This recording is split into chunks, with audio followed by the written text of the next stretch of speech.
Very good morning. Welcome to breakfast news debate. నేను నవీన్.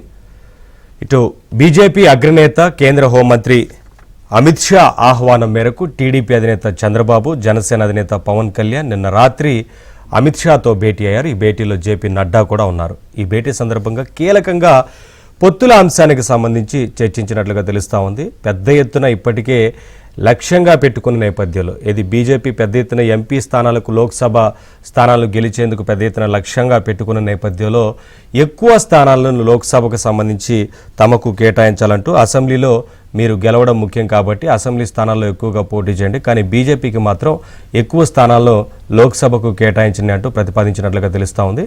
ఈ సందర్భంగా ఇటు పవన్ కళ్యాణ్ కావచ్చు, చంద్రబాబు కావచ్చు, ఇద్దరు కూడా ఎక్కువ స్థానాలను తీసుకునే కన్నా గెలిచే స్థానాలను తీసుకొని ఆ స్థానాల్లో గెలుపునకు కృషి చేయడం మంచిదని సూచించినట్లుగా తెలుస్తూ ఉంది. అయితే ఎక్కువ స్థానాలను తీసుకొని కనుక గెలుపుకు కృషి చేయలేకపోతే ఖచ్చితంగా అది అధికార వైసీపీకి మేలు చేసిన వాళ్ళు అవుతాం కాబట్టి గెలుపు స్థానాలు మాత్రం తీసుకొని గెలుపు దిశగా అడుగులు వేస్తే బాగుంటుంది అన్నట్లుగా సూచించినట్లుగా తెలుస్తూ ఉంది. ఈ పొత్తుల అంశానికి సంబంధించి కొంత సుదీర్ఘంగానే చర్చ జరిగినట్టుగా తెలుస్తూ ఉంది. సీట్ల అంశానికి సంబంధించి ఇవాళ ఈ పొత్తు ఖరారయ్యే అవకాశం కనిపిస్తూ ఉంది. ఇక ఎన్డీఏలో చేరికైతే లాంఛనం అని చెప్పాలి. ఎన్డీఏలో ఖచ్చితంగా చేరేందుకే అవకాశం ఎక్కువగా ఉన్నట్లుగా తెలుస్తూ ఉంది. ఇక లాంఛనం అయిపోయినట్లు చెప్పొచ్చు. ఖచ్చితంగా దేశవ్యాప్తంగా ఉన్న మిత్రపక్షాలన్నింటినీ కూడా, పాత మిత్రులందరినీ కూడా కలుపుకొని పోయేందుకే ఇప్పటికే బీజేపీ సుముఖత వ్యక్తం చేస్తున్నట్లుగా తెలుస్తూ ఉంది. ఎందుకంటే ఎక్కువ స్థానాల్లో లోక్సభలో గెలిచేందుకు లక్ష్యంగా పెట్టుకున్న నేపథ్యంలో పాత మిత్రులందరినీ కూడా ఆహ్వానిస్తున్నారు. ఈ నేపథ్యంలోనే ఎన్డీఏలో చేరిక దాదాపు ఖరారైందని చెప్పొచ్చు. ఇక ఈ పొత్తుకు సంబంధించి ముందు నుంచి కూడా జనసేన అధినేత పవన్ కళ్యాణ్ ఒకే అంశాన్ని చెప్తూ వస్తున్నారు. అంటే పొత్తు ఖచ్చితంగా బీజేపీతో ఉంటుంది. ముందు నుంచి కూడా జనసేన బీజేపీ పొత్తు ఉన్న నేపథ్యంలో ఈ పొత్తు ఖచ్చితంగా కంటిన్యూ అవుతుంది అని మొన్న ఎప్పుడైతే ఈ తొలి జాబితాను ప్రకటించారో, అభ్యర్థుల జాబితాను ఉమ్మడిగా ప్రకటించిన నేపథ్యంలో కూడా ఇంకా అభ్యర్థులకు సంబంధించి ప్రకటించాల్సి ఉన్న నేపథ్యంలో ఖచ్చితంగా ఈ పొత్తుకు బీజేపీ ఆశీర్వాదం ఉంటుంది, బీజేపీ కలిసి వస్తుందంటూ ఆ రోజు కూడా జనసేన అధినేత పవన్ కళ్యాణ్ అయితే స్పష్టం చేశారు. అదే దిశగా అడుగులు పడతా ఉన్నాయి. పొత్తు ఖరారైందని చెప్పొచ్చు. ఇక సీట్ల అంశానికి సంబంధించి ఈరోజు తేలే అవకాశం ఉన్నట్లుగా తెలుస్తూ ఉంది. ఇప్పటికే బీజేపీ రాష్ట్ర నాయకత్వం కూడా ఢిల్లీలో మకాం వేసి వారి పెద్దలతో చర్చిస్తున్నట్లుగా తెలుస్తూ ఉంది. పొత్తుల అంశానికి సంబంధించి కొలికి వచ్చిన తర్వాత ఎన్ని స్థానాల్లో పోటీ చేయబోతున్నారో ఆ స్థానాలకు సంబంధించి అభ్యర్థులను వారి రాష్ట్ర నాయకత్వంతో చర్చించి ప్రకటించే అవకాశం ఉన్నట్లుగా కనిపిస్తూ ఉంది. ఇక టీడీపీ, జనసేన, బీజేపీ పొత్తుకు సంబంధించి ఖరారు కావద్దని, ఎట్టి పరిస్థితుల్లో ఈ పొత్తు కుదిరితే 2014లో ఏం జరిగిందో అదే మళ్ళీ రిపీట్ అవుతుంది కాబట్టి ఇప్పుడు ఇంకా అధికార వైసీపీలో పెద్ద ఎత్తున మల్లగొల్లాలు పడతా ఉందని చెప్పాలి. అధికార వైసీపీ తీవ్ర గందరగోళానికి గురవుతూ ఉందని చెప్పాలి. ఎందుకంటే ఒకవైపు అధికార పార్టీ మీద పెద్ద ఎత్తున ప్రభుత్వం వ్యవహరించిన తీరు మీద ప్రజల్లో ఇప్పటికే పెద్ద ఎత్తున ఈ ప్రభుత్వం మీద వ్యతిరేకత వచ్చింది. పైగా ప్రభుత్వం తీసుకున్న నిర్ణయాలు కావచ్చు, దౌర్జన్యాలు కావచ్చు, అక్రమాలు కావచ్చు, ఇలా రకరకాలుగా ప్రభుత్వం వ్యవహరించిన తీరు మీద పెద్ద ఎత్తున విమర్శలు ఉన్న నేపథ్యంలో అదొక అంశం. అయితే ఈ పొత్తు గనక కలిస్తే 2014లో సాధించిన స్థానాల కన్నా ఎక్కువగా ఇటు ఈ కూటమి సాధించే అవకాశాలు ఉన్నాయి అన్న ఒక వార్తలు, సర్వేల నేపథ్యంలో ఈ పొత్తు కలవకూడదంటూ వైసీపీ అయితే విశ్వ ప్రయత్నాలు చేసింది, కానీ ఎక్కడా కూడా అడ్డుకోలేకపోయారు. ఈ పొత్తు అయితే దాదాపు ఖరారైందని చెప్పాలి. ఈ అంశానికి సంబంధించి మొత్తంగా అయితే బీజేపీ, టీడీపీ, ఇటు జనసేన పొత్తు దాదాపు ఖరారైందని చెప్పాలి. స్థానాల అంశానికి సంబంధించి, సీట్ల అంశానికి సంబంధించి ఇవాళ ఖరారు కాబోతా ఉంది. ఎన్ని స్థానాల్లో పోటీ చేయబోతున్నారు అనేది మొత్తంగా ఈ అంశాలన్నిటికి సంబంధించి వాటి మార్నింగ్ డిబేట్లో మాట్లాడదాం. డిబేట్లో పాల్గొంటున్నారు ఆర్డీ విల్సన్ గారు, బీజేపీ అధికార ప్రతినిధి, manifesto committee member, Bolisetti Srinivas గారు, జనసేన సీనియర్ లీడర్, దుర్గాప్రసాద్ గారు, టీడీపీ అధికార ప్రతినిధి. అందరికీ నమస్కారం అండి, గుడ్ మార్నింగ్. ముందుగా సార్ దుర్గాప్రసాద్ గారు, ఏంటంటే టీడీపీ, జనసేన, ఇటు బీజేపీ ఈ పొత్తు అంశానికి సంబంధించి గత కొంతకాలంగా చర్చ పెద్ద ఎత్తున జరుగుతూ ఉంది. ఈ పొత్తుని ఎలా అయినా సరే అడ్డుకోవాలి, ఈ పొత్తు కుదరకూడదని వైసీపీ భావించింది.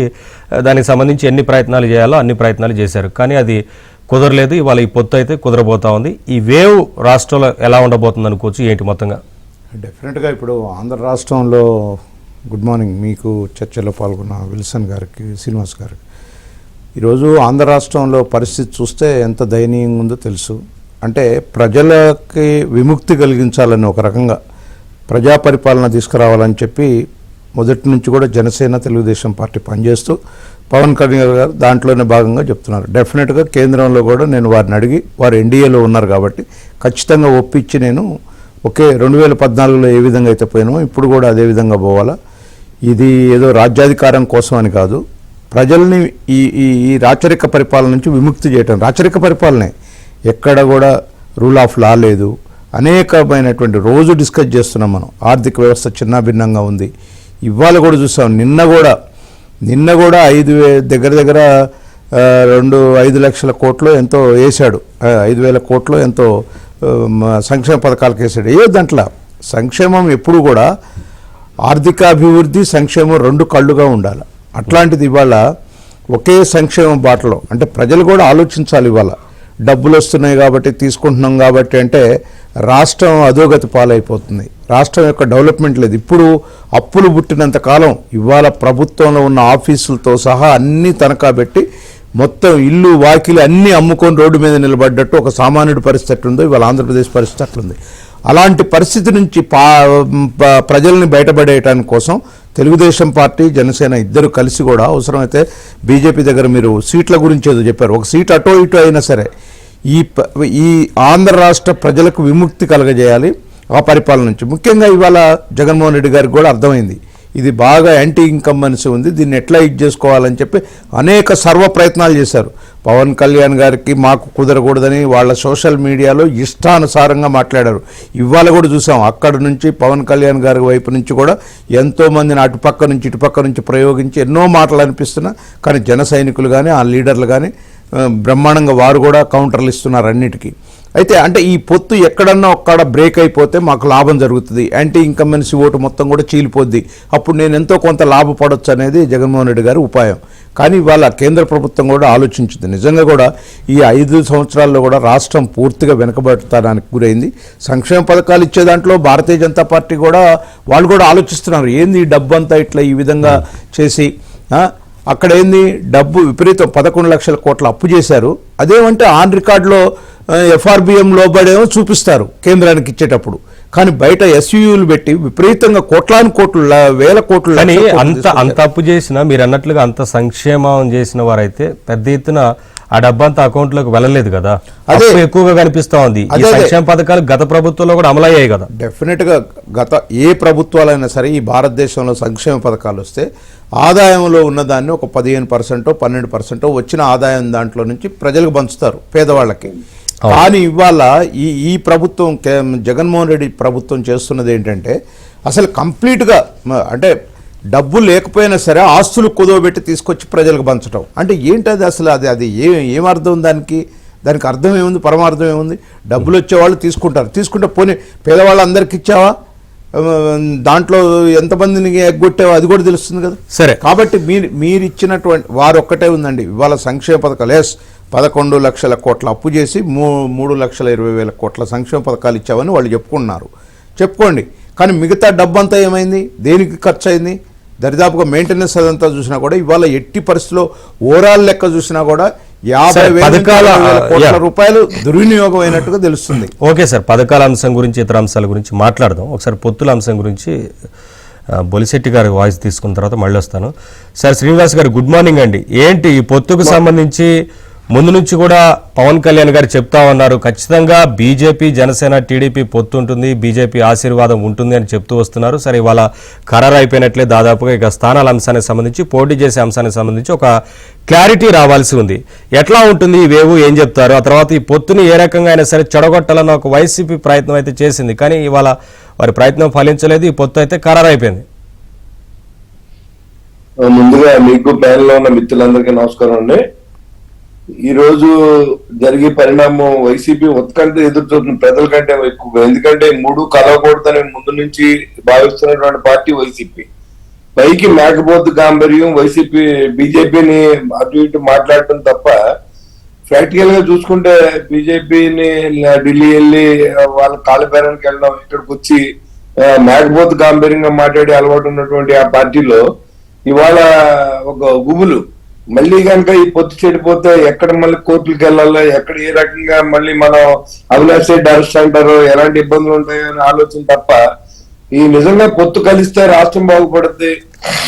లేని పక్షం మనమైనా మనం గెలిచిన సీట్లతో ఒక డిమాండ్ పెట్టి ఈ రాష్ట్రానికి ప్రత్యేక హోదా తీసుకురావాలనో, పోలవరం పూర్తి చేయాలనో, లేకపోతే విశాఖ ఉక్కుని అమ్ముతుంటే ఆపాలనో ఇలాంటి ఆలోచన ఎప్పుడు చేయలేదండి ఈ ప్రభుత్వం.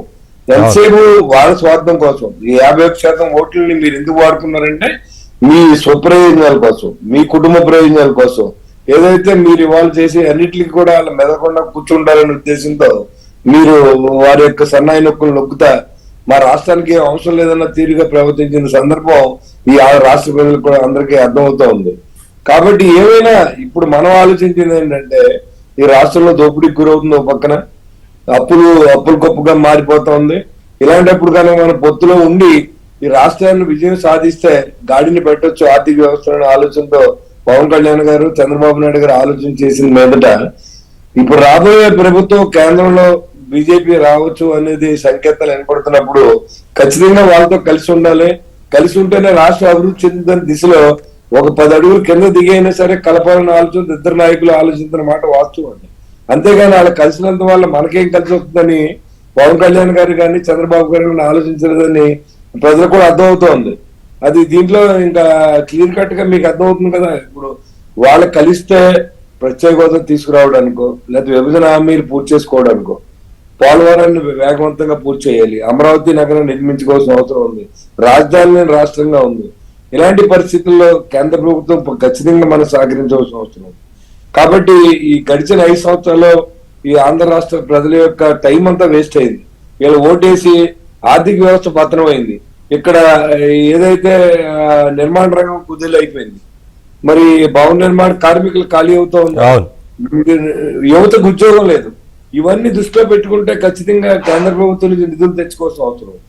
కాబట్టి ఈ ధర్మిల రాబోయే రోజుల్లో ఒక సీట్ ఎక్కువ తక్కువ ఏదో రకంగా కలిసి పోటీ చేసి గెలిచిన తర్వాత మనం కూడా హక్కుగా ఇక మనంతా కలిసి పరిపాలన చేస్తా ఉన్నాం. కాబట్టి మన రాష్ట్రానికి ఇది ఇస్తే బాగుంటది, మీరు కూడా పెద్ద మనసు చేసుకోండి అని చెప్పడానికి అవకాశం ఉంటుందని చెప్పి కళ్యాణ్ గారు దాన్ని ప్రపోజ్ చేయడం, అదేవిధంగా కళ్యాణ్ గారే ప్రయత్నం చేయడం, చంద్రబాబు గారిని కూడా ఒప్పించడం, ఇద్దరు కలిసి ఎన్డీఏలో జాయిన్ అవడం. ఆల్రెడీ జనసేన జాయిన్ అయినప్పటికీ మరి మళ్ళీ ఇప్పుడు టీడీపీ మళ్ళీ బయటకు వచ్చిన తర్వాత మళ్ళీ వాళ్ళు కొత్తగా జాయిన్ అవడం, ఇవన్నీ రాష్ట్ర అభివృద్ధి, రాష్ట్రానికి రావాల్సిన నిధులు రాబట్టడానికి వాళ్ళని కూడా మన ప్రభుత్వంలో ఆహ్వానించే విధంగా ఈ పొత్తు ఉంటుంది తప్ప ఇది ఎవరి స్వప్రయోజనం కోసం కాదనే విషయాన్ని ముందుగా ఏబిఎన్ ద్వారా నేను ప్రజలకు తెలియజేస్తా ఉన్నాను. దయచేసి అభివృద్ధిలో మొత్తంగా అంటే కేవలం ఎన్నికల వరకు మాత్రమే పొత్తు కాదు, ఆ తర్వాత అభివృద్ధిలో కూడా కేంద్ర సహకారం అవసరం. కాబట్టి స్థానాలు ఎన్నైనా సరే ఏదో ఒక రకంగా కాంప్రమైజ్ అయ్యి పొత్తు అయితే ఉంటుందని చెప్తున్నారు, అంతే కదా? అంతే సార్, డెఫినెట్ గా. రైట్. సరే విల్సన్ గారు, గుడ్ మార్నింగ్ సార్. ఏంటి మొత్తంగా పెద్ద ఎత్తున స్థానాల్లో గెలిచేందుకు లోక్సభలో లక్ష్యంగా పెట్టుకున్న నేపథ్యంలో ఇవాళ ఎన్డీఏ పాత మిత్రులందరూ కూడా ఆహ్వానం పలుకుతా ఉంది. ఇప్పటికే వివిధ రాష్ట్రాల్లో ఈ ప్రయత్నాలు జోరుగా జరుగుతూ ఉన్నాయి, వారిని కూడా ఆహ్వానిస్తూ ఉన్నారు. సరే, ఆంధ్రప్రదేశ్ విషయానికి వస్తే స్థానాల విషయంలో ఒక క్లారిటీ రావాల్సి ఉంది. అది ఇవాళ ఖరారయ్యేందుకు ఎక్కువగా అవకాశం కనిపిస్తూ ఉంది కదా, ఎట్లా ఉంటుంది ఏంటి అనేది? గుడ్ మార్నింగ్ నవీన్ గారు, మీకు ప్యానల్లో ఉన్న బొలిశెట్టి గారికి, అదేవిధంగా దుర్గా ప్రసాద్ గారికి, చూస్తున్న ప్రేక్షకులు కూడా. అంటే ఈ పొత్తుకి కారణం జగన్మోహన్ రెడ్డి గారండి. ఎందుకంటే ఈ రాష్ట్రాన్ని కాపాడుకోవాలన్న కాంక్ష చాలా బలంగా రాష్ట్ర ప్రజలు ఏర్పడింది. కాబట్టి రాష్ట్ర ప్రజలు ఒక డ్రైవ్ చేసుకుంటా వెళ్తా ఉన్నారు. అంటే ఎలాంటి పరిస్థితుల్లో స్టేట్ ని ప్రొటెక్ట్ చేయండి, పిచ్చోడి చేతిలో రాయిలాగా ఆంధ్రప్రదేశ్ మారిపోయింది, కేవలం అతని అధికారం కోసం జనాలకి డబ్బులు పంపిణీ చేసి అదేదో రాబిన్ హుడ్ సిద్ధాంతం లాగా ఉంది. నేను ఎంతైనా దోచుకుంటాను, మీ వాటాది మీకు ఇస్తా అన్నట్టుగా ఆయన మద్యం పేరుతో, ఇసుక పేరుతో, మైనింగ్ పేరుతో, రకరకాల పేర్లతో వేలాది కోట్లు ఈ రోజు ఆయన 5 ఏళ్ల కాలంలో 6 లక్షల కోట్ల పైన సంపాదించాడు అనేది అనధికారిక సమాచారం బయటకు వస్తా ఉంది. అంటే వీటికి లెక్కలు ఉండవు. మద్యం పేరుతో డిజిటలైజేషన్ లేకుండా సంపాదించుకోవడం. అంటే రాష్ట్రాన్ని ఏం చేశాడంటే ఆయన ఒక రకంగా చెప్పాలంటే ఒక దోపిడీ దొంగలు లూటీ చేసినట్టుగా రాష్ట్ర ప్రజల ఆస్తులను లూటీ చేశారు. చాలా మంది తెలియదు. వీళ్ళెవరుకుంటారంటే మాకేదో అమ్మఒడి వేశారు, మాకేదో ఇల్లు ఇచ్చారు, అది ఇది ఇట్లా ఆలోచన చేస్తున్నారు తప్ప ఎవరు అట్టడి ఉన్న పేద ప్రజలు కొద్దిమంది వాస్తవానికి వాళ్ళకి తెలియదు. ఎందుకంటే వాళ్ళ బిడ్డల భవిష్యత్తు ఈరోజు తాకట్టు పెట్టబడింది. ఈరోజు సెక్రటరీ తాకట్టు పెట్టమంటే అర్థం ఏంటి? నథింగ్ బట్ అవర్ పబ్లిక్ ఇంట్రెస్టే కదా.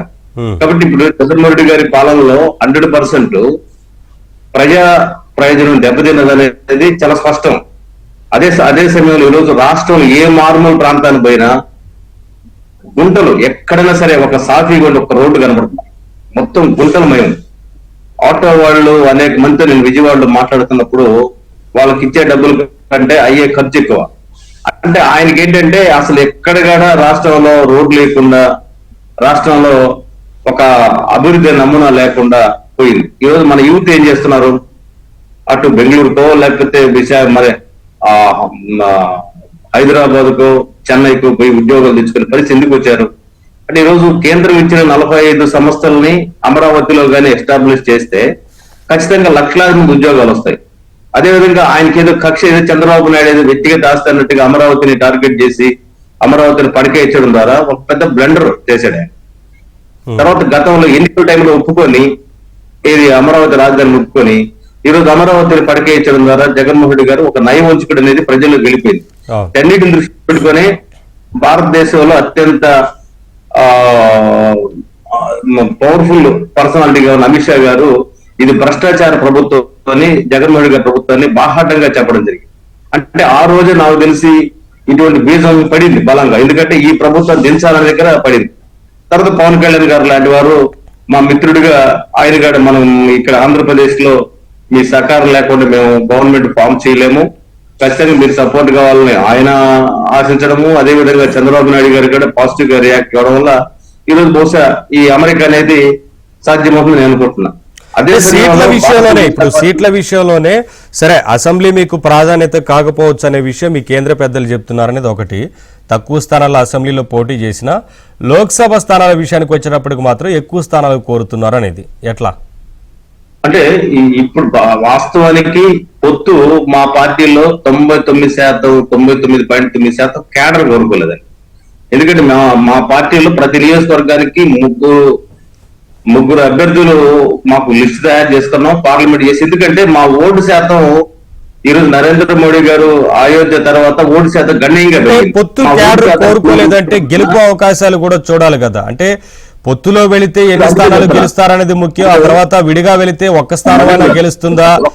ఒక్క నిమిషం. అంటే గత ఎన్నికల్లో చంద్రబాబు నాయుడు గారి మీద ఉన్న కోపంతో ప్రజలు జగన్మోహన్ రెడ్డి గారు ఓటేశారు. మా పార్టీ సంబంధించిన కొద్దిమంది ప్రజలు కావచ్చు, శ్రేయభిలాషులు గారు కావచ్చు చేశారు. ఎందుకంటే నరేంద్ర మోడీ గారికి ఆయన చరిస్మాకి 20% ఓటు బ్యాంక్ ఉంది, ప్రతి రాష్ట్రంలో ఉన్నది. ఇది అంటే నరేంద్ర మోడీ గారు అంటే ఒక వ్యక్తి కాదు, అంటే మొత్తం భారతీయ జనతా పార్టీ లెగసీలో భాగంగా మాకు 20% ఓటు బ్యాంక్ ఉంటే ఆ ఓటు బ్యాంక్ ఇక్కడ చెల్లా చెదిరైపోవడం కారణం ఏంటంటే, మరి ఎట్లాంటి పరిస్థితుల్లో గత ఎన్నికల్లో చంద్రబాబు నాయుడు దించాలనే ఉద్దేశంతో కసిగా ప్రజలు పనిచేశారు. అయితే ఇప్పుడు అంతకుమించి అంతకుముందు రామ్మాధవ్ గారు కూడా చెప్పారు, పెన్నంలోంచి పొయ్యిలో పడ్డట్టయింది ఆంధ్రప్రదేశ్ ప్రజల పరిస్థితిని. ఈ రోజు వాస్తవ పరిస్థితి దృష్టిలో పెట్టుకున్నప్పుడు జగన్మోహన్ గారు దించడం అనేది ఒక ఎజెండాగా మారిపోయింది. కాబట్టి మేము 170 నియోజకవర్గంలో రెడీ అయిపోయినా మేము ఈ రోజు బహుశా నాకు తెలిసి అందుకే మా కేంద్ర పెద్దలు అందులో భాగంగానే పొత్తు విషయాన్ని పాజిటివ్ గా రియాక్ట్ అయ్యారు. మాకే అఫిషియల్ గా ఇన్ఫర్మేషన్ రాలేదు కాబట్టి అంటే పొత్తులో వెళితేనే మరి సాధ్యమవుతుంది కదా. 170 స్థానాల్లో బీజేపీ పోటీ చేస్తే ఓటు చీలిపోయే అవకాశం ఉంటుంది, తద్వారా మళ్ళీ మీరు అధికార పార్టీకి లాభం చేకూర్చిన వాళ్ళు అవుతారు కదా. అసలు అధికార పార్టీ లేదండి, జగన్మోహన్ రెడ్డి గారిని దించాలని ప్రజలు డిసైడ్ అయిపోయారు. వాస్తవానికి ఎవరున్నా లేకపోయినా జగన్మోహన్ రెడ్డి గారు దిగిపోతాడు, అందులో ఏం సందేహం లేదు. కానీ ఇక్కడ ఏంటంటే నెక్స్ట్ ఇప్పుడు హిరోషిమా నాగసాకి మీద బాంబులు పడితే ఎట్టయితే ఆ ప్రాంతం కొద్ది కాలం మళ్ళీ పైకి లేయలేదో అటువంటి పరిస్థితి జగన్మోహన్ రెడ్డి గారి పాలన హిరోషిమా నాగసాకి కంటే కూడా భయంకరంగా తయారైంది. అది చాలా మంది తెలియదు, అలా పైకి స్వరూపం కనబడ్డాల. ఎందుకంటే ఎక్కడిక్కడ ఏ రంగం కూడా, సంఘటిత రంగం కావచ్చు, అసంఘటిత రంగం కావచ్చు, కుదేలైపోయింది. ముఖ్యంగా బ్యూరోక్రసీ, అధికార యంత్రాంగం మొత్తం బానిసలు అయిపోయారు. ఎక్కడ దేశంలో ఎక్కడ కూడా ఐఏఎస్లు, ఐపీఎస్లు ఈ విధంగా అంగుష్ట మోతలుగా మారిపోయారని ఎక్కడ దాఖలాలు లేవు. కానీ ఆంధ్రప్రదేశ్కి వచ్చేసరికల్లా చీఫ్ సెక్రటరీ దగ్గర నుంచి డీజీపీ గారి దగ్గర నుంచి వీళ్ళందరూ కూడా చార్జ్షీట్ చూస్తుండిపోయారు. మీరు తిరుపతి తీసుకోండి, తిరుపతి కలెక్టర్ సస్పెండ్ అయ్యే కారణం ఏంటి? అక్కడ ఎలక్షన్స్ 35,000 ఓట్లని దొంగ ఓట్లు తయారు చేశారంటే అసలు ఈ జగన్మోహన్ రెడ్డి గారు అనబడే వ్యక్తి అవినీతి పరుడే కాదు, అతను రాజ్యాంగాన్ని కూడా ద్రోహం చేసిన వ్యక్తిగా అర్థమైపోతా ఉంది. మరి ఇటువంటి రాజ్యాంగ ద్రోహిని మళ్ళీ ఎందుకు ప్రజలు భరించాలా? అంతేకాకుండా దళితుల విషయంలోకి వస్తే అతను దళిత వ్యతిరేక, 100% దళిత వ్యతిరేకి, దళితుడిని మర్డర్ చేసిన వ్యక్తిని పక్కన పెట్టుకుని తిరిగాడంటే ఇంతకంటే దారుణ దుర్మార్గం భూగోళం కనీసం సిగ్గుగా ఉండాలి. ఎందుకంటే మామూలుగా ఒక వీడి హంతకుడు పక్కన ఉండకూడదు అని అనుకోవాలి, ఎవరైనా అనుకుంటారు. కానీ ఇతను ఎంత దిగజారిపోయాడంటే ఎవడైతే నాకేంటి, ఎవరెవరికి నాకేంటి, నేను డబ్బులు ఇస్తాను కొనుక్కుంటాను, నా దగ్గర డబ్బులు ఉన్నాయి అహంభావంతో అలాంటి వ్యక్తులు పక్కన పెట్టుకుని అర్థం ఏంటంటే ఇప్పుడు సుబ్రహ్మణ్యాన్ని మర్డర్ చేసిన అనంతబాబు ఆయన ఒప్పుకుని ఆయన పక్కన పెట్టుకున్నారంటే ఇంతకంటే దిగజారుడు రాజకీయం నాకు తెలిసి ఇండియాలో ఎవరు చేయరు. అంటే ఇటువంటి వ్యక్తిని దళితులు కానీ బలహీన వర్గాలు కానీ లేకపోతే ఇంకా ఇతర వర్గాలు కానీ ఎవరు అంగీకరించరు. అట్లీస్ట్ వాళ్ళ సామాజిక వర్గమే మొత్తం కట్టుదాటుకుని బయటకు వచ్చేసారంటే ప్రధాన మా నెల్లూరు జిల్లాలో మొత్తం బయటకు వచ్చారంటే that is indication Jaganmohan Reddy attitude ఏ విధంగా మారిపోయింది అన్నదానికి. కాబట్టి ఈరోజు పోటీ చేయడానికి వ్యక్తులు లేక పక్కన సజ్జల రామకృష్ణారెడ్డినో లేకపోతే ఆయన విజయసాయి రెడ్డినో బదిలాడుకునే పరిస్థితి జగన్మోహన్ రెడ్డి గారు వచ్చారంటే ఇంతకంటే క్షీణదశ ఏముంది. కాబట్టి రాజకీయాల్లో ఫెయిల్యూర్ స్టేజెస్ చాలా మంది వెళ్తారు, కానీ కనీసం మేము పోటీ చేయ మహాప్రభు అనే పరిస్థితికి వచ్చారంటే కారణం ఏంటంటే ఓన్లీ జగన్మోహన్ రెడ్డి గారి యాటిట్యూడ్ ప్రాబ్లం తో పాటు ఎవరి మాట విన్న తప్పవు. ఈ ఒక బటన్ నొక్కడానికి ఒక ముఖ్యమంత్రి పదవి ఒక్కర్లేదు, బటన్ నొక్కడానికి అటెండర్ క్యాడర్ చాలు, వాడికైనా కొంచెం నేర్పిస్తే బటన్ నొక్కుతాడు రాష్ట్రంలో ఎంత డబ్బులు ఉన్నాయని.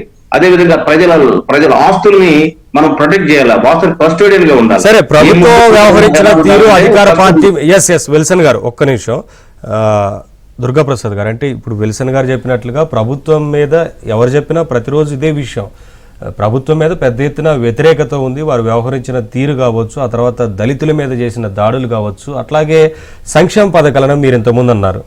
గత ప్రభుత్వంలో దళితులకు ఇచ్చిన సంక్షేమ పథకాలన్నింటినీ ప్రభుత్వం రద్దు చేసింది. ఇన్ని విషయాలు ఉన్నాయి కదా. అదే ఇప్పుడు వాళ్ళు గతంలో చంద్రబాబు నాయుడు గారి పీరియడ్లో ఉన్నటువంటి స్కీములన్నీ కూడా కంప్లీట్గా, అసలు ముఖ్యంగా అన్నా క్యాంటీన్ అండి. అన్నా క్యాంటీన్ అనేది అది సామాజికమైనటువంటి పరమైంది. ప్రభుత్వ పరంగా పేదవాళ్ళకి, అన్నం లేని వాళ్ళకి ఒక పూట అన్నం పెట్టానికని పెడితే అన్నా క్యాంటీన్ మొత్తం తీసేసిండు. అదొక్కటే అసలు మేజర్ సంక్షేమ పథకం అనేది పేదవాళ్ళకు అందేటువంటి పథకం గత ప్రభుత్వంలో నడిచిన దాన్ని తొలగించేసిండు.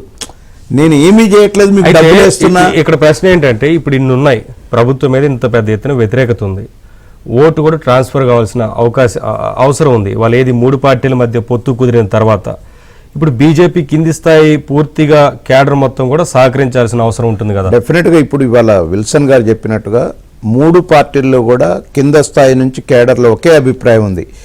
మళ్ళా ఈ రాష్ట్రంలో ప్రజా పరిపాలన తీసుకురావాలంటే, ఈ మూర్ఖత్వ పరిపాలన, ఈ రాక్షస పరిపాలన పోవాలంటే అందరూ ఏకం కావాలి అని ఉంది. అందుకే ఏ పార్టీకి ఆ పార్టీ, ఇప్పుడు 3 పార్టీలు కూడా కొంత ఓపిక పట్టుకొని ప్రజల కోసం చేయాల్సి వచ్చిన పరిస్థితి వచ్చింది. ఇప్పుడు ఇవాళ జనసేన కూడా చూసాం మనం, ఆ సీట్ల విషయంలో కూడా పవన్ కళ్యాణ్ గారు ఎందుకు అన్ని సీట్లు వారు ఎక్స్ప్లెనేషన్ కూడా ఇచ్చారు. ఈ ప్రజలు ఇబ్బందులు పడుతున్నారు, దీని కొరకని ఉంటాయి కొన్ని చాలా కోరికలు అన్ని పార్టీలకు ఉంటాయి, ఈ పార్టీకి ఉంటాయి, ఆ పార్టీకి ఉంటాయి. అయినా మా దాంట్లో ఉన్న సీనియర్స్ కూడా కొంతమందికి నచ్చ చెప్పడం జరిగింది. ఇది రాజకీయ భవిష్యత్తు కోసం. ఎందుకు తెలుగుదేశం పార్టీ ఆల్రెడీ అక్కడ 5 సంవత్సరాలు, ఇక్కడ కంబైన్డ్ రాష్ట్రంలో 17-22 సంవత్సరాలు అధికారంలో ఉన్నాం. అధికారం ఏం చేయం కాదు, కానీ ప్రజల యొక్క బాగోగులు, ప్రజల కొరకు పుట్టినటువంటి తెలుగుదేశం పార్టీ, తెలుగు ప్రజలకు సంక్షేమం కోసం పుట్టినటువంటి పార్టీ, ఆ బాధ్యత మా మీద ఉంది. ప్రజల్ని మళ్ళీ ఈ రాక్షస పాలన నుంచి విముక్తి చేయాల్సిన బాధ్యత మా మీద ఉంది. అందుకనే పవన్ కళ్యాణ్ గారు ఎన్డీఏలో ఉండి మాతో పొత్తులో పెట్టుకున్నా కూడా మళ్ళీ పవన్ కళ్యాణ్ గారు కలిసి మనం మళ్ళీ బీజేపీతో కలిసి పోదామంటే కూడా మేము కూడా యాక్సెప్ట్ చేయాల్సి వచ్చింది. మా సారు కూడా గత వారం 15 రోజుల నుంచి, మొన్న ఢిల్లీ పోయి వచ్చిన కాడి నుంచి కూడా మా కింద గ్రౌండ్ గ్రామ స్థాయి నుంచి పై స్థాయి వరకు కూడా ఏ పరిస్థితుల్లో పొత్తుకెళ్తున్నాం, ఎట్లా అయిందనేది అందరూ కూడా యాక్సెప్టెన్సీ వచ్చింది. నాయకుడికి యాక్సెప్టెన్సీ వచ్చినాకనే ఢిల్లీ పోయి మాట్లాడుతున్నారు. సీట్లు అంటారా, ఒక సీట్ అటో ఇటో. కాకపోతే నేను భారతీయ జనతా పార్టీ గారి జాతీయ వాళ్ళకి కూడా చెప్పేది ఏంటంటే, ఇక్కడ సీట్లు అనేది ముఖ్యం కన్నా కూడా వాళ్ళు 400-370 టార్గెట్ పెట్టుకున్నారు. కానీ ఎన్డీఏలో ఒకసారి తెలుగుదేశం పార్టీ అడ్మిట్ అయిన తర్వాత ఎన్ని సీట్లు గెలిచినా అటు గెలిచినట్టే కదా. కాబట్టి దాన్ని కొంచెం బాగా విశ్లేషించాల్సిన అవసరం ఉంది. ఎందుకంటే పేరుకు మనం ఎక్కువ సీట్లు తీసుకొని మళ్ళీ అది లాభం అవుతుంది. మా నాయకుడు ఏదైతే రాత్రి చెప్పాడో, లీక్ అయిందో అది వైసీపీ డెఫినెట్గా, ఎందుకంటే సీట్లు ఎక్కువ తీసుకోవటం వలన సరే గెలిచే సీట్లలో 1-6 అటు ఇటు బ్యాలెన్స్ ఉన్న సీట్లలో నో ప్రాబ్లం. కానీ నెంబరింగ్ ఎక్కువ ఉండాలి అని తీసుకుంటే మటుకే అది ప్రజలకు నష్టం, పార్టీలకు నష్టం కాదు. ప్రజలు మళ్ళా విశ్వాసాన్ని కోల్పోతారు. వాళ్ళు బలమైన విశ్వాసం పెట్టుకున్నారు. ఇవాళ మళ్ళా భారతీయ జనతా పార్టీ, తెలుగుదేశం పార్టీ, జనసేన ఉమ్మడి ప్రణాళికతో వస్తే డెఫినెట్గా ఈ రాష్ట్రంలో మళ్ళీ ఒకసారి, ఎందుకంటే అతనికి 151 సీట్లతో 52% తోటి ఇంత పెద్ద ఎత్తున విజయం అందిస్తే కనీసం ఏది చేయలేకపోయింది పరిస్థితి. అంతా ఒక రాచరిక వ్యవస్థ, రూల్ ఆఫ్ లా అసలు లేనే లేదు. ఇష్టానుసారంగా దళితుల మీద దాడులు, దళితులను చంపినా పట్టించుకో, డాక్టర్ని చంపారు, ఆ ఎమ్మెల్సీ ఒక క్యాండిడేట్ని డోర్ డెలివరీ చేశాడు. అసలు ఇది మనం ఏమైనా మానవ సమాజంలో ఉన్నామా, అసలు 24లో ఉన్నామా మనం, లేకపోతే 1940లో ఉన్నామా, 20లో ఉన్నామా అర్థం కాని పరిస్థితి. అంటే అంత ఉత్కృష్టమైనటువంటి పరిపాలన. అధికారం ఇచ్చారు కదా అని ఇష్టానుసారంగా. విల్సన్ గారు చెప్పింది కరెక్ట్. పార్టీ వాళ్ళు పోటీ చేయమంటే భయపడిపోతున్నారు వాళ్ళు. మేము పోటీ చేయలేం బాబు, మేము పెట్టలేం బాబు అని. ఏదో ఉత్తగానే ఏదో ట్రాన్స్ఫర్స్ అక్కడి నుంచి ఇక్కడికి, ఇక్కడి నుంచి అక్కడికి, లాస్ట్ ఇక ఇక ఇక ఏమీ చేయలేని పరిస్థితిలో ఒక కొత్త రాగం అందుకున్నాడు ఇప్పుడు. ఏదో ఇక్కడ వాళ్ళని అక్కడ వాళ్ళని ఇక్కడ తీసి ఏదో చేసి కొత్తదనంగా చేయాలనేది ఆలోచన ఉంది. ఏదున్నా ప్రజలు మట్టుకు ఆంధ్రప్రదేశ్ ప్రజలు విజ్ఞతతో ఆలోచించాలి. ఎందుకంటే రాబోయే రోజుల్లో చాలా ఇప్పుడు వారు విరోసిమా నాగసాకి అని అంటే ఆ రోజు అణుబాంబు వేస్తే ఆ ప్రాంతాలు ఇప్పటికి కూడా అల్లడి తల్లడం అయిపోయినాయి. అలాంటి విధ్వంస పరిస్థితి అంటే ఆర్థిక మూలాలు దెబ్బతిన్నాయండి. వారు చెప్పిన దాంట్లో అర్థం చాలా, విల్సన్ గారు చెప్పిన దాంట్లో చాలా అర్థం ఉంది. ఇవాళ ఆర్థిక మూలాలు మొత్తం కూడా ఆంధ్రప్రదేశ్కి దెబ్బతిన్నాయి. ఇది రికవరీ కావడానికి కొన్ని సంవత్సరాలు పడుతుంది. అయినా కూడా తెలుగుదేశం, జనసేన, బీజేపీ కలిసి ఒక చక్కటి మేనిఫెస్టో ఎట్లా ఆర్థికంగా కూడా. ఇంకోటి కూడా ఏంటంటే కేంద్రంలో ఏ ప్రభుత్వం వస్తుందో ఆ ప్రభుత్వంతో సఖ్యతగా కూడా ఉండాల్సిన అవసరం ఉంది. ఎందుకంటే మనకు రాబోయే ప్యాకేజా ఏం సవరిస్తాం, ఆ రాష్ట్రాన్ని అభివృద్ధి చేయాలి అంటే డెఫినెట్గా ఇప్పుడు అందుకని ముఖ్యంగా అసలు ఈ కలయికతో ఏంటంటే ఏకైక రాజధాని, అమరావతి రాజధాని అని భారతీయ జనతా పార్టీ చెప్తుంది, అమరావతి రాజధాని అని తెలుగుదేశం పార్టీ చెప్తుంది, అమరావతి రాజధాని అని జనసేన చెప్తుంది. కాబట్టి ప్రపంచంలోనే అసలు నాకు ఆశ్చర్యం ఏంటంటే రాజధాని రాష్ట్రంగా 5 సంవత్సరాల తర్వాత ఇప్పుడు మళ్ళీ ఆంధ్రప్రదేశ్, మన తెలంగాణ కావాలా, హైదరాబాద్ కావాలా రాజధాని అని అడుగుతున్నారు నిన్న మొన్న. అంటే ఎంత విచిత్రమైన పరిస్థితి. రాజకీయ సామాజిక విశ్లేషకులు అడుసుమిల్లి శ్రీనివాస్ గారు ఫోన్ లైన్లో జాయిన్ అయ్యారు, వారితో మాట్లాడదాం. శ్రీనివాస్ గారు గుడ్ మార్నింగ్ అండి. సార్, ఏంటంటే ఈ పొత్తుకు సంబంధించి ఇక దాదాపు ఖరారైందనే చెప్పాలి. అయితే పెద్ద ఎత్తున 370 స్థానాలకు సంబంధించి గెలిపే లక్ష్యంగా ఇవాళ బీజేపీ పెట్టుకున్న నేపథ్యంలో వారి పాత మిత్రులను కూడా ఆహ్వానిస్తున్నారు. ఇదే నేపథ్యంలో ఇవాళ మొదటి నుంచి కూడా ఈ పొత్తు ఉంటుందంటూ జనసేన కూడా చెప్తా ఉంది. అదే రకంగా ముందుకు వెళ్ళారు. పొత్తు కన్ఫామ్ అయినట్లే చెప్పొచ్చు. సీట్ల అంశానికి సంబంధించి ఎట్లా విశ్లేషిస్తారనేది. ఇప్పుడు అందరికీ నమస్కారం. పెద్దలందరూ ప్యానల్ ఉన్నాయి. తర్వాత ప్రజాస్వామ్య శక్తుల పునరేకీకరణ అనేటువంటిది అనివార్యం ఆంధ్రప్రదేశ్. ఎందుకంటే అక్కడ ఆంధ్రప్రదేశ్ లో జగన్మోహన్ రెడ్డి గారిని చాలా ఎక్కువ చేయడం కాదు, కానీ ఒక రకమైన భూచోడి పాలనలో రాష్ట్రం అతలాకుతం అయిపోతా చాలా, అంటే వాళ్ళ బతుకు భయం, నిత్యం కూడా వాళ్ళ బతుకు భయంలో అల్లాడిపోతా ఉన్నారండి. వాళ్ళ పూడి వాళ్ళు తింటలేదు, వాళ్ళ బతుకు వాళ్ళు తింటలేదు, వాళ్ళ బతుకు వాళ్ళు పట్టలేకపోతున్నారు, వాళ్ళ ఇంట్లో వాళ్ళు ఉండలేకపోతున్నారు. రేపు పొద్దున్న వాళ్ళ ఆస్తులు కూడా ఎక్కడ వచ్చే పరిస్థితి కనిపిస్తూ ఉంది. ఇటువంటి పరిస్థితుల్లో భారతీయ జనతా పార్టీ మీద వ్యక్తిగతంగా ఎవరికన్నా ఏ రకమైన అభిప్రాయాలన్నా ఉండవచ్చు. ఆంధ్రప్రదేశ్ నష్టం జరిగిన మాట వాస్తవం. కానీ గతం గాయాన్ని తెలుసుకుని ఆ బాధపడేదంటే కూడా ముందున్న ముప్పుని రేపు ఇప్పుడు అసలు యాక్చువల్ గా జగన్మోహన్ రెడ్డి గారి గురించి నరసింహారెడ్డి రెడ్డి గారు ఏం చెప్పారంటే ఆంధ్రప్రదేశ్ కు పొంచి ఉన్నది ముప్పు జగన్మోహన్ రెడ్డి చెప్పారు. ఇప్పుడు ఆల్రెడీ అది వాయుగుండంగా మారి తుఫానుగా అల్లకల్లడం చేస్తుంది. రేపు నుంచి పెను సునామీగా మారిపోతాం. కాబట్టి దాన్ని ఎదుర్కోవడానికి ఈ ప్రజాస్వామ్య శక్తులన్నీ కూడా ముందుకు రావడం ముదావాసం. అలాగే పవన్ కళ్యాణ్ గారు కానీ చాలా పెద్ద మనిషిలా మాట్లాడారు. పవన్ కళ్యాణ్ గారు వాస్తవ పరిస్థితికి అనుగుణంగా ఆయన రాజకీయం చేయలేదు, రాష్ట్ర ప్రజల శ్రేయస్సు చూసారు, రాష్ట్రం బాగోగులు చూశారు. అలాగే సీట్లు సర్దుబాటులో అంటే నువ్వు రాజకీయ పార్టీకి సంబంధం లేకపోయినా వాళ్ళకి చెప్పవ మాత్రం చెప్తాను.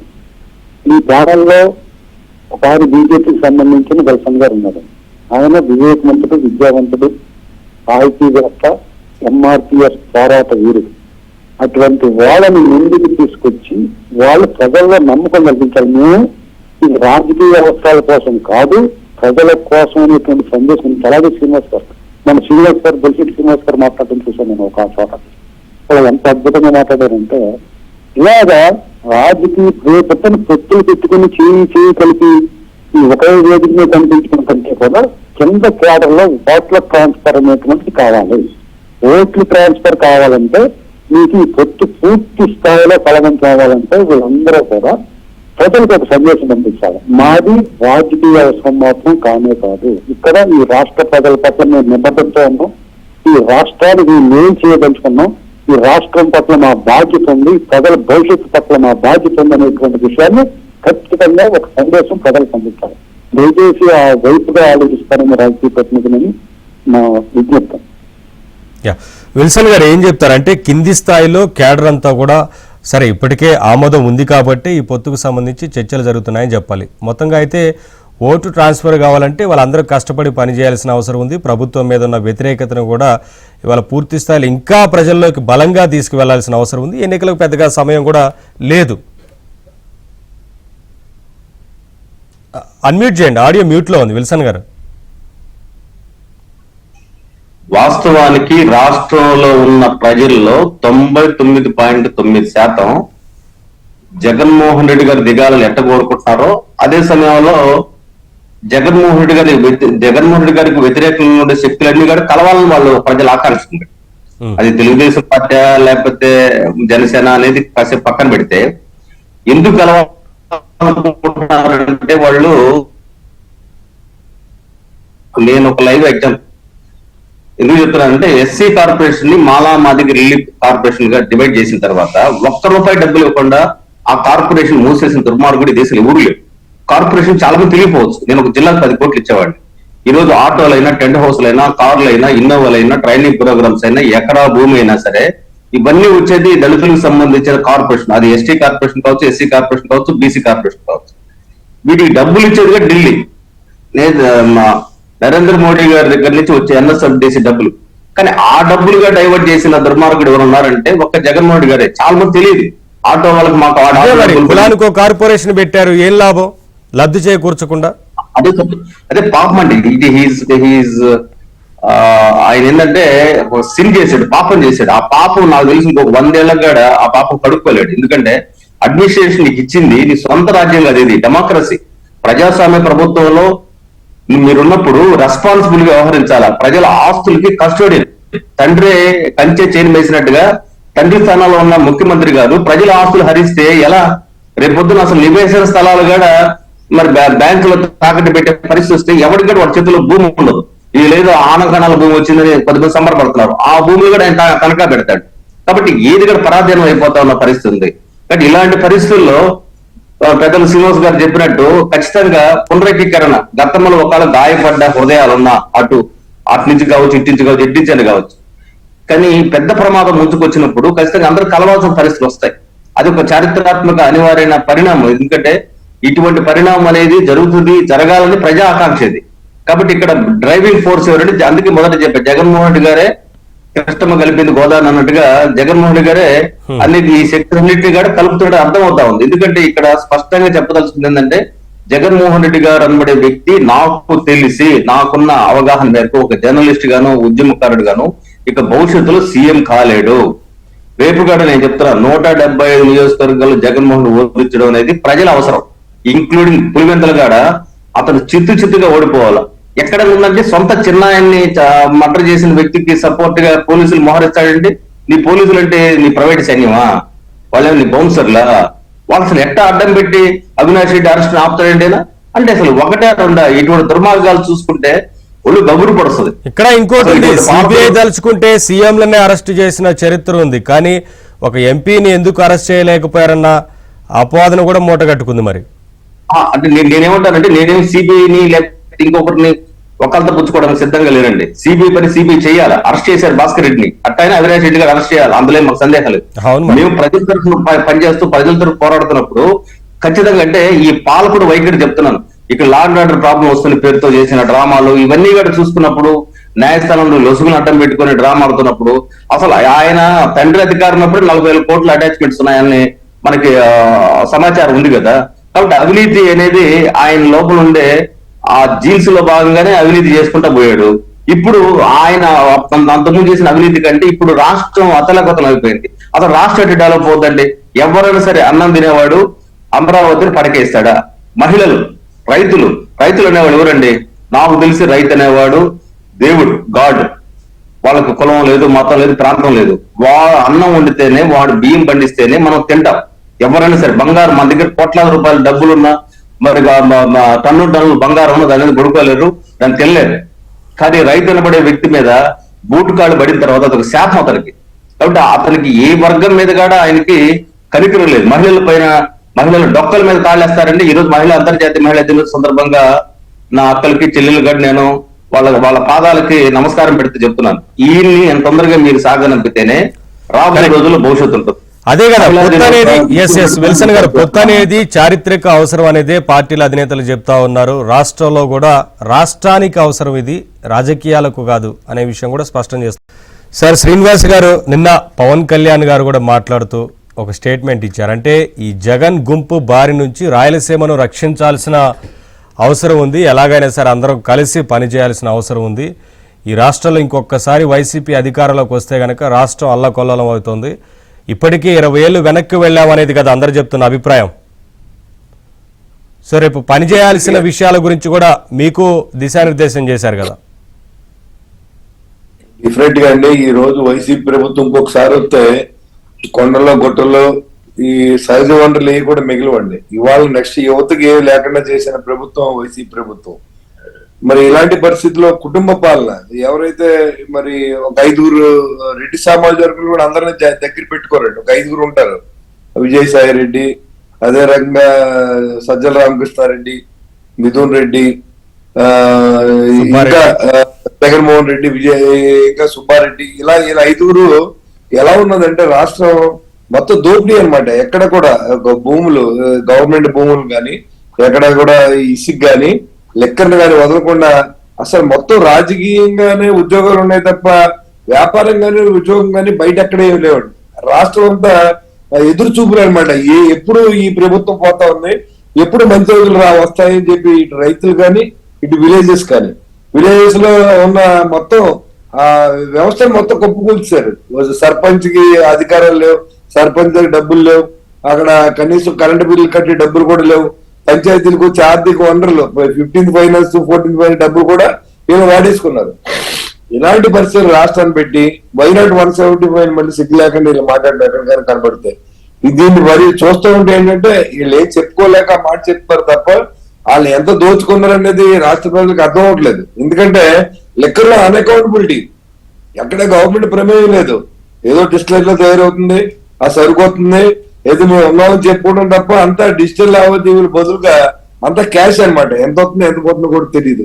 అలాంటి పరిస్థితుల్లో తీసుకొచ్చి రాష్ట్రాన్ని దోపిడీ చేస్తా ఉంటే ఇంకా ప్రజలు చూస్తారని అనుకుంటాం తప్పు. నేను కనీసం 1000 డిబేట్లో చెప్పుంటాను సార్. 1000 డిబేట్లు అడగకపోయినా చెప్తాం, బాబు మీకు ఇచ్చి ఈ డబ్బులన్నీ కూడా ప్రజలు కట్టి ట్యాక్స్లే, సాక్షి పేపర్ నుంచి కానీ లేకపోతే ఈ జగన్మోహన్ రెడ్డి గారు భారతీయ సిమెంట్ ఫ్యాక్టరీ నుంచి కానీ వచ్చి కాదు. కాబట్టి అందరూ ఆలోచన చేయండి. మనం కట్టి ట్యాక్సీలు మనం పెత్తనం, మనం కట్టి ట్యాక్సీల మీద వాళ్ళు పెత్తనం, పేదల డబ్బు మీద పెద్దలు పెత్తనం. ఆయన ఏంటి రివర్స్ లో చెప్తూ ఉంటాడు అన్ని. పేదలకు అది కూడా సరిగా ఇవ్వలేక నానా ఇబ్బందులు పెడుతూ బటన్ నొక్కుడు కార్యక్రమం అని చెప్పడం, బటన్ నొక్కుతారు కానీ డబ్బులు అకౌంట్ లో పడవు. ఇప్పుడు చెప్పబోతున్నాను సార్, చాలా మంది పెద్దలు అడుగుతూ ఉన్నారు, సంక్షేమం మీరు ఎలా చేస్తారో, వాళ్ళు అప్పులు చేశారంటున్నారు కదా. దానికి ఒకటే చెప్తాను నేను, ఈ రోజు వాళ్ళు ఏదైతే దోపిడీ చేశారో ఇవాళ చూడండి, ఒక పెయింట్స్ వేయడానికే వైసీపీ కలర్ వేయడానికి దాదాపు 800 కోట్లు ఖర్చు పెట్టినప్పుడు కోర్టు సివాట్లు వేసింది. అంతేకాక సివిల్ సప్లైస్ విభాగంలో దాదాపుగా 600 కోట్లతో వ్యాన్లు కొన్నారండి. అవన్నీ మళ్ళీ మామూలుగా సౌగుడి పోలే ఎక్కడికక్కడ పెట్టి జనాన్ని ఇప్పించారు, అది వేస్ట్ ఖర్చు అండి. అలాగే వాళ్ళ సలహాదారులకి దాదాపుగా 500-600 400 కోట్లు 500 కోట్లు జీతాలు ఇచ్చారు ఇప్పుడు. మరి అవన్నీ కూడా ఆదాయం. ఏదైతే ఇవాళ తీర ప్రాంతం ఎక్కడ అభివృద్ధి చెందలేదు, ఆ తీర ప్రాంతంలో మనం ఎక్కడైనా పర్యాటక కేంద్రంగా డెవలప్ చేస్తే దానివల్ల ఇన్కమ్ సోర్సెస్ పెరుగుతాయండి. అంతేకాకుండా ఇవాళ మీరు సాక్షి పేపర్ కి, సాక్షి టీవీకి మీరు ఇచ్చే యాడ్లు ఎంతో కూడా చెప్తే ఆ డబ్బు కూడా అలాంటివి కూడా పక్కదారి పట్టకుండా ఆ డబ్బులు కూడా పేద ప్రజలకు ఇచ్చే విధంగా మనం తెలుగుదేశం జనసేన ఒక ఉమ్మడి ప్రణాళిక తయారు చేస్తా ఉన్నారు. మీ హెలికాప్టర్ పెట్టి ఖర్చు, మీ పిల్లలు లండన్ చూడడానికి వెళ్ళినప్పుడు చార్టెడ్ ఫ్లైట్ లో వెళ్ళడానికి అయిన ఖర్చులు ఎన్ని చూసుకుంటే లక్షలు. ఇప్పుడు మీరు చేసిన సంక్షేమం 2,30,000 కోట్లు అయినప్పుడు 3 లక్షల కోట్లు అయినప్పుడు అన్నారు. దాంట్లో కేంద్ర ప్రభుత్వం ఇచ్చిన డబ్బులు మీరు చెప్పట్లేదు. కేంద్ర ప్రభుత్వం ఆల్రెడీ 1,80,000 కోట్ల నుంచి 2 లక్షల కోట్లు ఆల్రెడీ ఇచ్చారు. మరి ఆ డబ్బులు ఏమైపోయినాయి?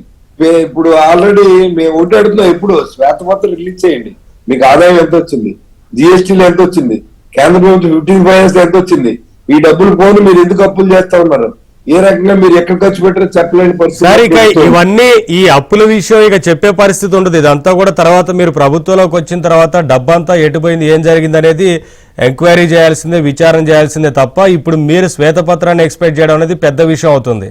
అట్లాగే మీరు ఇంకొక అంశం అన్నారు, సర్పంచ్లకు నిధులే లేవని. ఎమ్మెల్యేలకు కూడా నిధులు లేవు, మొత్తం వాలంటరీ వ్యవస్థే నడిపించింది రాష్ట్రాన్ని.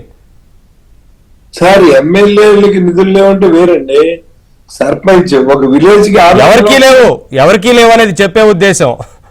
ఇప్పుడు ఎమ్మెల్యేలు అసలు ఎమ్మెల్యేలకి ఒక సెక్రటరియట్ అని లేదా ఒక అసెంబ్లీ అని ఎవరికి ఉండేది, ఇప్పుడు అదేం లేదు, అంతా వాలంటరీ వ్యవస్థ అవిగా డైవర్ట్ చేశాడు. అవును అవును.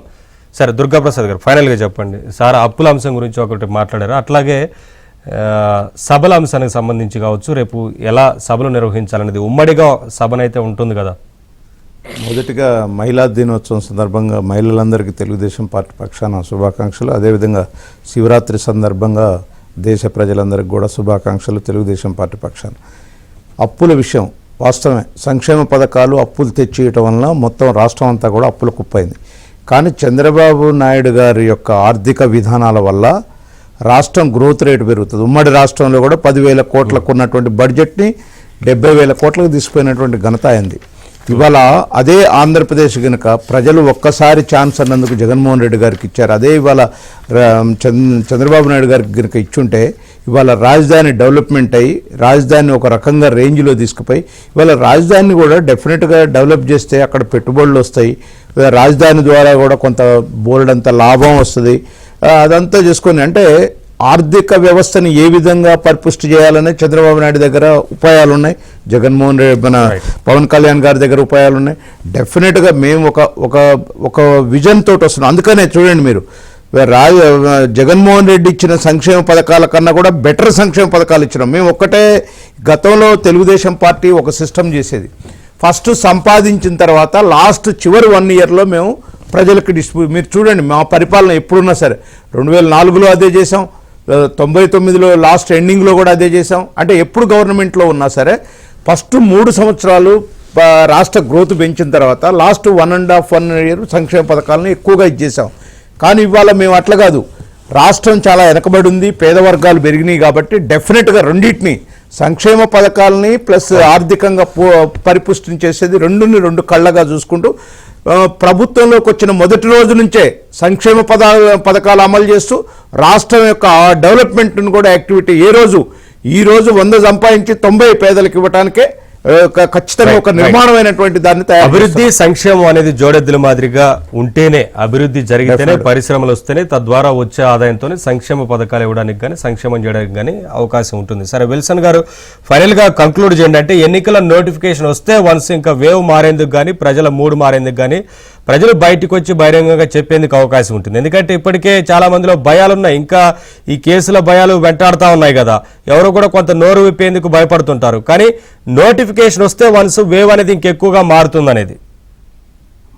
సార్ ఖచ్చితంగా బడుగుల సంక్షేమం ఎలా ఉండాల దగ్గర భారతీయ జనతా పార్టీ స్పష్టమైన వైఖరితో ఒక మేనిఫెస్టో సిద్ధం చేస్తుంది. అదే విధంగా రాష్ట్రం ఆర్థికంగా అభివృద్ధి ఎలా జరగాలనే దాని మీద కూడా లంకా దినకర్ ఆయన ఇండస్ట్రీస్ ఎలా డెవలప్ చేయాలి వీటి మీద కూడా చేస్తుంది. అదే వెంగమాప్ శ్రీనివాసు కమిటీ మెంబర్ ఉన్నారు, అందుకే చెప్తున్నాను మేనిఫెస్టో అనేది మేము ఖచ్చితంగా మిగతా మేనిఫెస్టోలకి బీజేపీ మేనిఫెస్టోకి ఎలా ఉంటుందంటే ఒక 20-30 సంవత్సరాల తర్వాత అయినా సరే ఈ రాష్ట్రాన్ని ఎలా డెవలప్ చేయాలని విజన్ డాక్యుమెంటేషన్ మేము తయారు చేస్తున్నాం. దీన్ని ఒకవేళ పొత్తులు ఇవన్నీ ఖరారైన తర్వాత బిగా డిస్కస్ చేస్తాం. చేసి మాకు కావాల్సింది ఏంటంటే చేపలు పట్టివ్వడం కాదు, పట్టడం నేర్పించాలి. అదే విధంగా వెల్ఫేర్ అనేది మా దృష్టిలో ఏంటంటే వాళ్ళని స్వహసిద్ధంగా వాళ్ళ పాదాల మీద నిలబడేలా చేయాలనేది బీజేపీ విధానం. కాబట్టి అందులో భాగంగానే ఈ రోజు జగన్మోహన్ రెడ్డి గారికి అనేక రకాలుగా ఉపయోగపడ్డా ఈ రోజు జగన్మోహన్ రెడ్డి గారి పాలనలో మొత్తం 80% సక్కరిచ్చింది కేంద్రమే. కానీ ఎక్కడికక్కడ కేంద్రం పేరు రాకుండా ఆయన స్టిక్కర్లు వేసుకుంటాడు. పోనీ వేసుకున్న రాష్ట్ర ప్రజల దృష్టితో మేము సహకరించాం. కానీ ఆయనకి రాష్ట్ర ప్రజల మీద కేవలం ప్రజలు ఓటు బ్యాంక్ గా చూసుకొని ప్రజలు ఎట్లా డైవర్ట్ చేయాలి, ఓటు మౌలు చేసుకోవాలని ఆలోచన తప్ప వీళ్ళ బిడ్డలు వాళ్ళ బిడ్డల భవిష్యత్తు గురించి ఎక్కడ జగన్మోహన్ రెడ్డి గారికి ఒక్క Right. శాతం కూడా విజన్ లేదు. Yeah. కాబట్టి విజన్ లేని వ్యక్తి మళ్ళీ ఇంకోసారి ముఖ్యమంత్రి కావాలని కోరుకుంటే అది మన నెత్తి మీద మన పెట్రోల్ పోసి తగలబెట్టుకోవడమే. కాబట్టి అలాంటి ఆత్మహత్య సదృశమైన ఆలోచన విధానం ఆంధ్రప్రదేశ్ ప్రజలు చేయరు. ఇక రాబోయే రోజుల్లో కూడా జగన్మోహన్ రెడ్డి గారి పాలకుడిని భరించలేరు. ఎందుకంటే అతను Okay. ఎలాంటి ఆలోచన విధానంతో ముందుకెళ్తున్న అర్థమైన తర్వాత కూడా ఆయన గురించి ఆలోచించడం అంత అమాయకత్వం ఇంకోటి ఉండదు. కానీ ప్రజలు ఓటు అనే చైతన్యం ఉంది కాబట్టి ఆ ఓటు చైతన్యంతో రాబోయే రోజుల్లో ఖచ్చితంగా ఆయన పాలన తుదముట్టించడానికి భారతీయ జనతా పార్టీ సమరసంకం పూరిస్తుంది, అందులో సందేహం లేదు. ఓకే ఓకే ఈ రోజు శివరాత్రి Yeah. మహోత్సవం సందర్భంగా శివుడి సాక్షి